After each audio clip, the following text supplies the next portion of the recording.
Guys, welcome to back to my channel. এই প্রথম আমি লাইভ শুরু করতে চলেছি। আশা করি তোমরা সবাই ভালো আছো। চলো দেখা যাক তোমার বৌদি কি রান্না করে।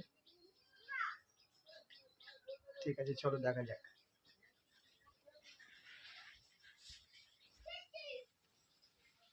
চলো তোমাদের শ্রাবন্তী বৌদি কি রান্না করছে দেখা যাক। বলো কি কি রান্না করছো আজকে?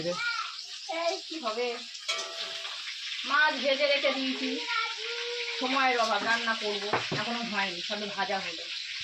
মাংস হবে, মাংসের আলু ভাজা হচ্ছে। মাংসের আলু ভাজা হচ্ছে। মাংসের আলু ভেজে নিয়ে তারপরে বসাবো। আমার শাশুড়ির শরীর খারাপ, এই সাদা তরকারি।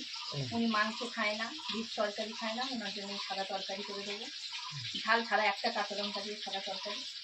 তারপরে হবে আমাদের মাছের তরকারি, মাছের ঝোল হবে।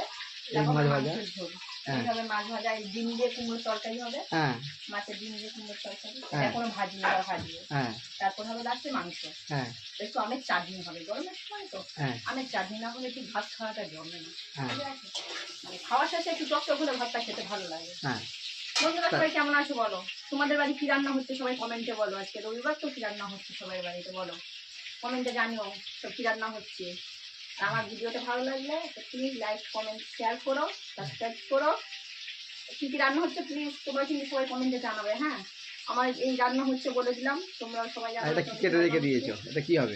এটা তো মাংস হবে, আমি কেটে রেখে দিয়েছি। এখন এটা বাড়বো, আদা রসুনটা বাড়বো, পেঁয়াজ, ধনেপাতা, লঙ্কা আর টমেটো। এগুলো সব মাংস রান্না হবে। এখন কাটা বাকি আছে, কাটবো, এখন কাটা বাকি আছে। মাছের ঝোলটা বসিয়ে দেবো, তোমার মায়ের জন্য মাছের ঝোলটা বসিয়ে দিয়ে তারপরে ওই কাটবো, বাঁধবো।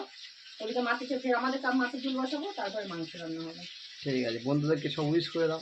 বন্ধুরা তোমরা সবাই কেমন আছো বলো, আর আমার ভিডিওটা কেমন লাগলো সেটাও বলবে তোমরা। আমি এই প্রথম ব্লগ ভিডিও বানালাম, কেমন লাগলো বলবে সবাই কমেন্টে।